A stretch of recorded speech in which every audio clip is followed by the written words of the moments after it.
আর উচ্চ স্বর করে গাচ্ছে। শাশুড়ি আর ভাষা না পেয়ে তখন জড়িয়ে ধরলেন। তখন গোলো গোলো কোলে লয়ে কয়ে জটিলে কেন কান্দ মা, কোলে লয়ে জটিলে কেন কান্দ মা, কোলে লয়ে কয়ে জটিলে কেন কান্দ মা,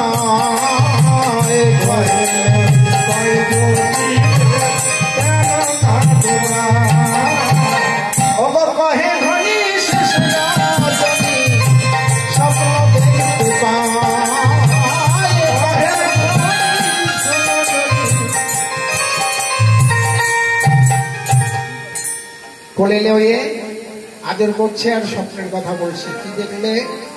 ও মা, কি স্বপ্ন দেখলাম জানো?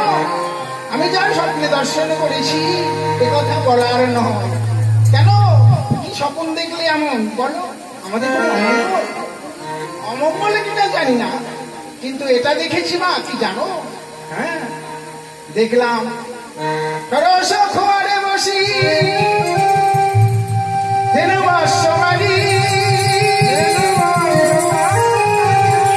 আমার বেশভূষা কিনে নিয়ে চলে গেল।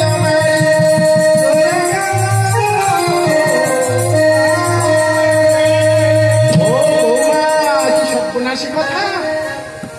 হ্যাঁ, কে কে সেটা? কে? কেমন দেখতে? কেমন? ও মা, সত্যিকারে বলছি কি, আমি দেখেও চিনতে পারলাম না। দেখলাম কি জানো, একখানা রথ, আর সেই রথে একটি মাত্র চাকা, আর 7-7টি ঘোড়া। কোন দেবতা যে বসে আছে আমি দেখেও চিনতে পারলাম না, জানো না। শেষ পর্যন্ত দেবতা নিজেই ধরা দিয়ে বললেন, রাধে, আমি সূর্য দেবতা, সূর্যদেব, তোমাদের বংশের ঠাকুর, বিশ্বভানু রাজনন্দিনী তুমি। তোমার বাবা আমার সেবা করে আর তুমি আমার সেবা করনি, তাই আমি ক্রধান্বিত হয়েছি। তোমার সব ধনে জনে যাহা কিছু আছে সমস্ত তোমার কাছ থেকে আমি কেড়ে নিয়ে যাব, জানো? বিনিময়ে তুমি দুঃখময় দুঃখ পাবে। শাশুড়ি শুনে বলছে, ও মা, সে কি সর্বনাশী কথা!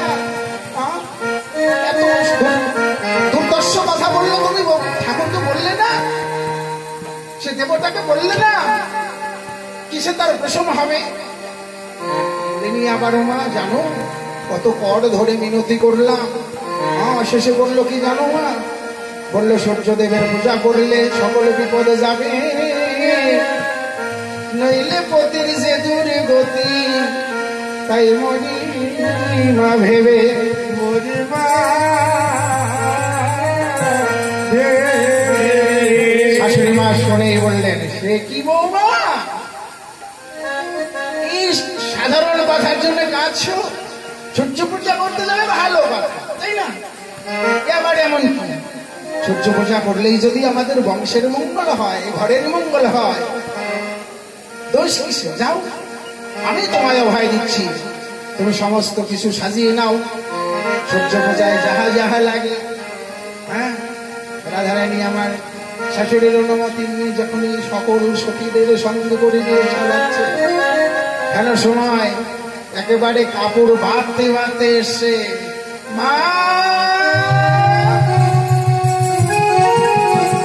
ও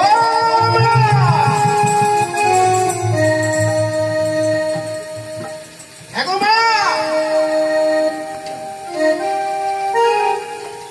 আমাদের ঘরে এত হইচই হচ্ছে কেন?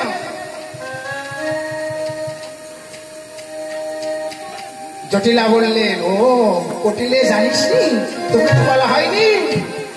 তবে শোন শোন, কি আমাদের ঘরের বৌমা না আজকে সূর্য পূজা করবার জন্য যাবে। কোথায়? কেন? ওই বনে। সর্বনাশ করেছ। ঘরের বউটা কি বললো না বললো, তুমি তাতে সাই দিয়ে রাজি হয়ে গেলে? তুমি কি জানো না? তোমার বৌমার খবর রাখো না? জটিলা বললেন, সে কি আমাদের মঙ্গলের জন্য যাচ্ছে, তুই অমন করে বলছিস কেন? কি মঙ্গল করতে যাবে মা? বলছে না রে, এই যে ভানু পূজা না, ভানু পূজা করলে আমার সংসারের মঙ্গল হবে। তখন কটিলা বলে উঠলেন, শিশিমা তোমায় ভালো করে পড়িয়েছে, বলো ভানু পূজা না, কালো পূজা,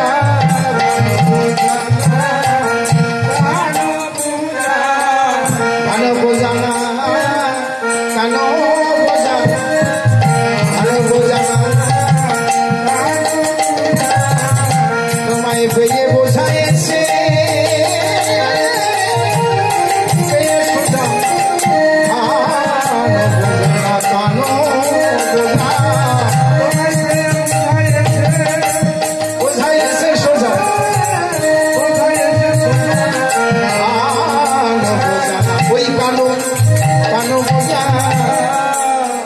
আবার কেমন কথা, কেমন করে বলছিস? এত তো ভাবিনি। তুমি তো ভাববে না মা, তুমি সোজা সরল মেয়ে, ওই ঘরের বৌমা তোমায় ছলা জানো, ওই ভানু পূজার ছলা করি, কানু পূজা করতে যাবো। হ্যাঁ, আর তুমি রাজি হয়ে গেলে? না রে, ওই যে বললো আমার আইনের মঙ্গল হবে, ঘরের মঙ্গল হবে, কোন মানা চাই রে যে আমার ছেলের ভালো হোক, মঙ্গল হোক? হ্যাঁ, শোনে কটিলা বলে উঠলেন, না কোনো মতেই বৌমাকে, আমার বৌদিকে বনে দেওয়া হবে না, হবে না, হবে না। একই কথা আমি বলে দিলাম যাবে, আর তুই বলছিস হবে না? না, তাহলে যদি আমার ছেলের আয়নের কোনো অমঙ্গল ঘটে? কটিলা সঙ্গে সঙ্গে বললেন, শোনো মা, মরে দাদা ঘরে মরো,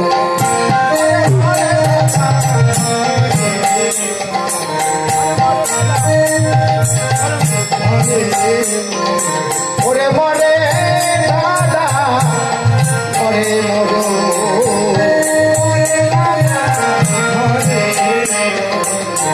আমি চাই না ওদের মনে বাঞ্ছা পুরু, আমার মরে দাদা এই ঘরে, আমি চাই না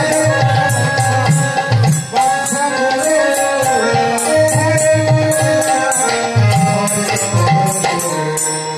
কটিলা বললেন, বরে দাদা ঘরেই মরুক, আমি চাই না ওদের মনো বাঞ্ছা পুরুক। সঙ্গে সঙ্গে কটিলা বলছে, আর সঙ্গে সঙ্গে মা জটিলা বলছে, চুপ কর পোড়ামুখী, দাদার খাচ্ছিস, দাদার পড়ছিস, আবার দাদারই অমঙ্গল চাইছিস?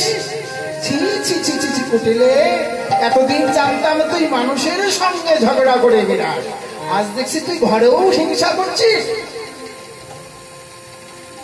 কটিলা মনে মনে ভাবলেন, এই যে কথাগুলো বললাম সব কথাটা উল্টে গেল, আর কি হবে? আবার আমাকে বললে বোঝাবার জন্য, মা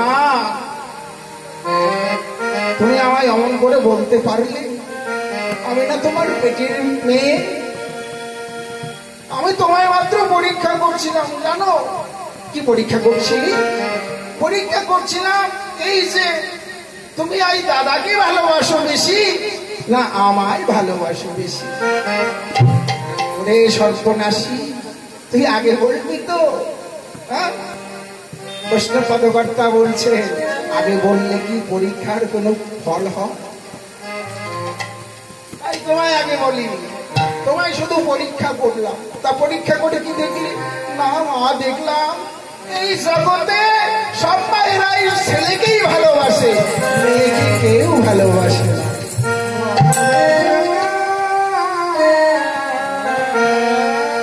জটিলা বললেন, ওরে পোড়ামুখী, তুই যেমন আমার সন্তান, আয়ামও আমার সন্তান, আমি দুজনেকে ভালোবাসি জানিস, কিন্তু কারো অমঙ্গল হলে তো আমি সইতে পারি না, তাই তোকে মুখ ফসকে বলে দিয়েছি, তোকে আমি খুব ভালোবাসি। ভালোবাসো মা? তবে যদি ভালোবাসো তবে এই দাসীর একটি কথা না, কি আবার কথা বলবি বল? ও মা, এই জন্মে তো আমি কোনো ভাগ্যবান হইতে পারিনি, যদি বড় জন্মে আমার ভাগিনী হতে পারি,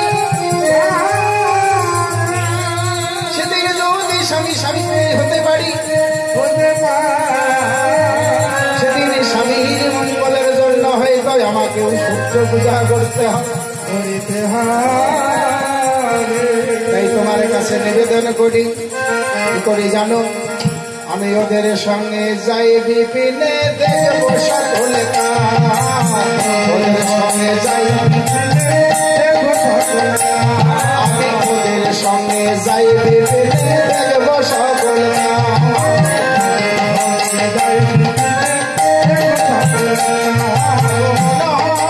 যাইছে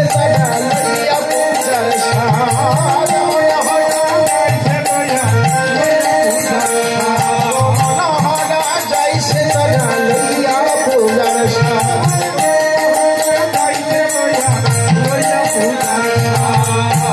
সমস্ত গোবিন্দ সেবার জন্য যা যা লাগে সমস্ত সাজিয়ে নিয়ে একে একে সব সাজাচ্ছে। আর কটিলা মনে মনে ভাবছে দাঁড়াও, এবার মায়ের কাছে অনুমতি নিয়েছি, এবার আর ফাঁকি দিতে পারবে না, একেবারে হাতে নাতে ধরে তাই গৌর মাই আমার অনুমতি দিয়েছে তোমাদের সঙ্গে যেতে, এবার হাতে নাতে ধরো। হ্যাঁ, তা চলছে, সমস্ত কিছু সাজিয়ে নিলেন। রাধিকায় আদেশে সব সখীগণে দেবতা বুঝিবার তরে সমস্ত আয়োজন একে একে সাজিয়ে নিলেন। হ্যাঁ, একে একে সব কিছু সাজাবেন। কি আমার কৃষ্ণ যেটা ভালো। হ্যাঁ, বিধি অবসর নানা অবসর পূজন বুঝন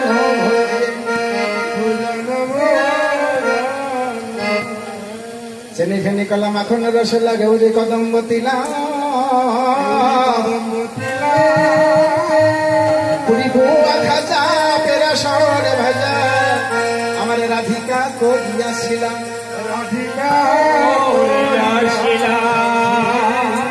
সব কিছু সাজিয়ে নিলেন গোবিন্দ সেবার জন্য।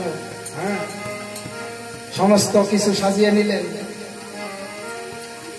বড় দাম বলো লইয়া ফুল হাড়ো সকল আবির বেলা জটিলা চরণ করিয়া বন্দন চলিলা সকল বালা, চলিলা সকল সবাই একে একে সমস্ত কিছু সাজিয়ে নিয়ে চলছে সূর্য পূজার জন্য। ওগো যাই রে যত ব্রজবালা, ওগো ব্রজের বাদ করিয়া গালা,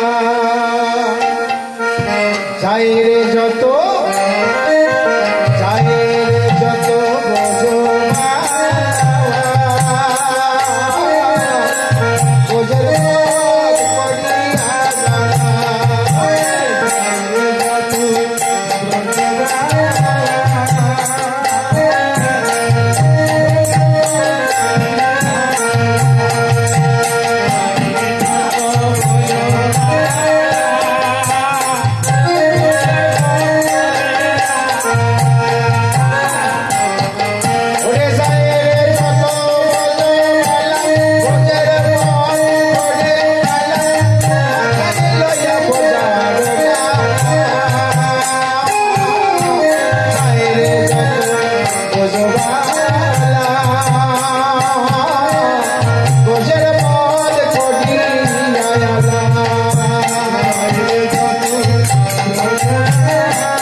আজ চলে রে চলে রাধা বিনোদে আজ চলে রে চলে রাধা বিনোদে আজ চলে রে চলে রাধা বিনোদে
সবাই মনে মনে ভাবছে আর কুটিলা কি করছে ভালো করে দর্শন করছে কি দর্শন করছে একেবারে ওই বনখানা কোথায় কোথায় লুকিয়ে আছে যার মনে যা তাই না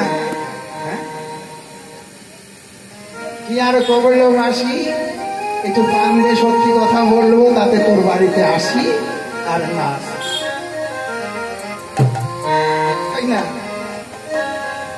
কুটিলার হয়েছে সেই দশা ও ভালো করে চেয়েছে দেখছে কোথায় লুকিয়ে আছে যার জন্য ওর মনে শুধু ওটাই মা কিন্তু একেবারে কই কই করে বলে দিয়েছে তুই যেতে পারিস আজ মঙ্গলের জন্য যাচ্ছে কিন্তু তোর স্বভাবটা বাড়িতে রেখে কিন্তু মায়ের কথা কর্ণকুহরে ঢোকে নিয়ে হ্যাঁ স্বভাবটা সঙ্গেই নিয়ে গিয়েছে তাই এদিক ওদিকে চেয়ে দেখছে সেই মানুষটা আছে আচ্ছা সুন্দরবন দেখে বলছে এ হেন সুন্দর বন কবহেরি নাই হে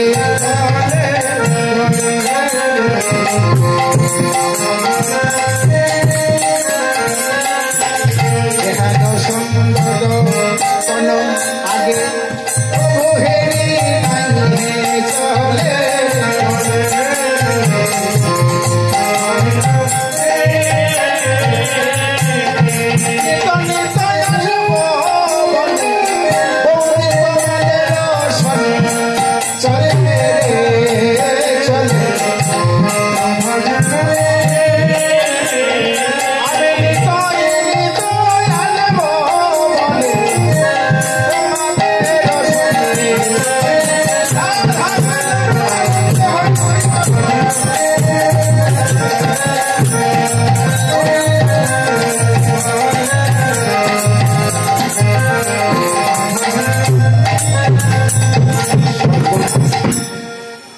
আরে সর্বনাশ, প্রতিদিন যদি এমনি আমাদের সঙ্গে আসে তাহলে আমরা কি করে গোবিন্দ সেবা দেব?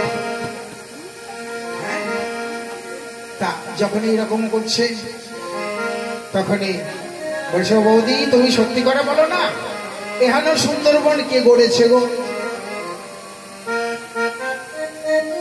এই সুন্দরবন কি কেউ না কেউ তো গড়েছে? কি করেছে গো? রাধারানী বললেন, তা তো জানি না, তবে এইটুকুনো জানি, এই বনের একজন মালিক আছে, তার নাম হলো বলদেব। নিতাই গৌর হরি বল, হরি বল, হরি বল।